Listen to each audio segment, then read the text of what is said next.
हर हर महादेव।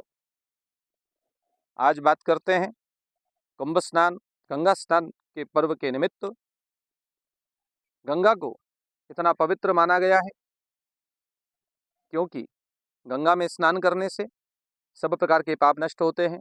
मोक्षदायिनी पुण्यदायिनी गंगा को कहा गया है और कुंभ के दौरान इसका विशेष महत्व शास्त्रों में बतलाया गया है। यदि आप कुंभ स्नान के महत्व के बारे में, गंगा स्नान के बारे में, इतनी महत्ता के बारे में नहीं जानते हैं तो ये वीडियो आपके लिए बनाया है कि आप इस कुंभ स्नान का, गंगा स्नान का पूर्ण लाभ प्राप्त कर सकें। कुंभ स्नान प्रत्येक 12 वर्ष में महाकुंभ होता है प्रयागराज में, और इसके अलावा जो अर्ध कुंभ कहे जाते हैं हरिद्वार में, नासिक में और उज्जैन में। तो इस बार जो है महाकुंभ का आयोजन प्रयागराज में हो रहा है। इसकी कुछ विशिष्ट तिथियां हैं। 13 जनवरी पौष पूर्णिमा के दिन प्रथम अमृत स्नान है। उसके बाद 14 जनवरी मकर संक्रांति, 29 जनवरी मौनी अमावस्या, 3 फरवरी वसंत पंचमी, 12 फरवरी माघ पूर्णिमा और 29 फरवरी महाशिवरात्रि। ये विशिष्ट स्नान पर्व की तिथियां हैं।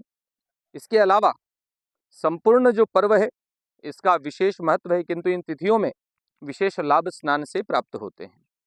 कुंभ स्नान के लिए शास्त्रों में कहा गया है कि हजारों अश्वमेध यज्ञ, वाजपेयी यज्ञ, करोड़ों प्रकार के दान, प्रदक्षिणा, पुण्य इत्यादि का जो फल है केवल कुंभ के स्नान से प्राप्त हो जाता है।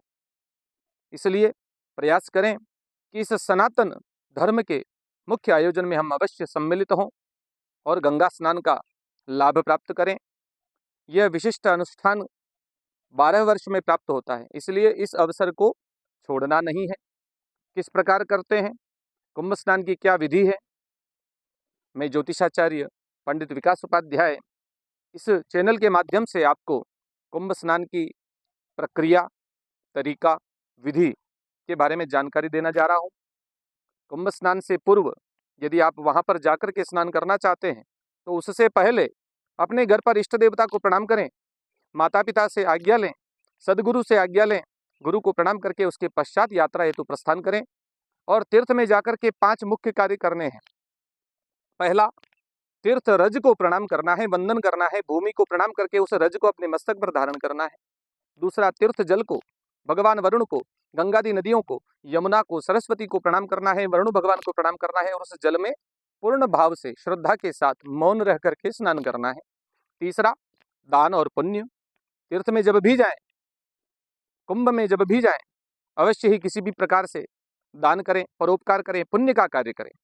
चौथा है देव दर्शन। तीर्थ में जितने देवता विराजमान हैं उनका दर्शन करने का प्रयास करें, उनका आशीर्वाद लें। और संतों का दर्शन, यह सबसे दुर्लभ कार्य है, क्योंकि संसार के जितने भी विशिष्ट रूप से तपस्वी हैं, संत हैं, जितने भी साधु सज्जन हैं, वह कुंभ में अवश्य ही पदार्पण करते हैं। इसलिए उनका दर्शन कुंभ का मुख्य कार्य है, उसका अवश्य लाभ लेना चाहिए। अब जो व्यक्ति कुंभ में जाकर के स्नान नहीं कर सकते हैं, वृद्ध हैं, रोगी हैं, अशक्य हैं, तो वह अपने घर पर ही कुंभ स्नान का, गंगा स्नान का लाभ प्राप्त कर सकते हैं। किस प्रकार से? अपने घर पर ही शुद्ध पात्र में, बाल्टी में गंगा जल पहले डालें, उसके बाद शुद्ध जल भरें।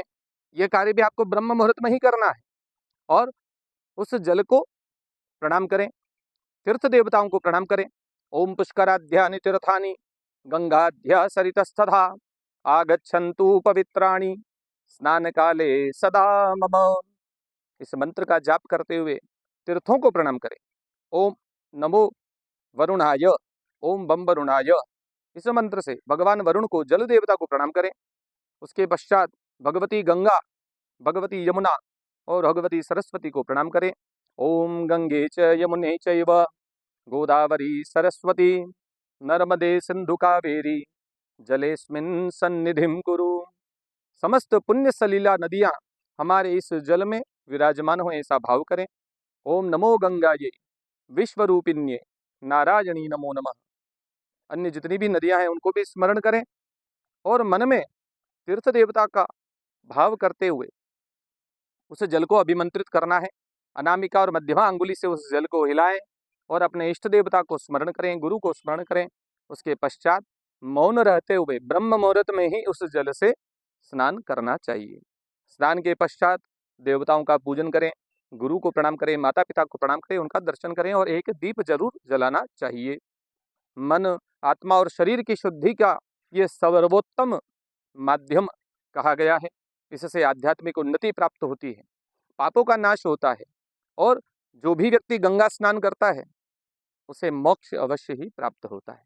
इन सब में मुख्य वस्तु है श्रद्धा और विश्वास। पूर्ण श्रद्धा के साथ, विश्वास के साथ कुंभ का स्नान का लाभ लें, घर पर ही कुंभ स्नान का लाभ लें। और यदि ये जानकारी आपको अच्छी लगी हो तो हमारे चैनल को सब्सक्राइब करें, लाइक करें, शेयर करें और आगे भी इसी प्रकार से सनातन परंपराओं की जानकारी आपको हम अपने चैनल के माध्यम से प्रदान करेंगे। हमसे जुड़े रहें। ओम तत्सत। हर हर गंगे।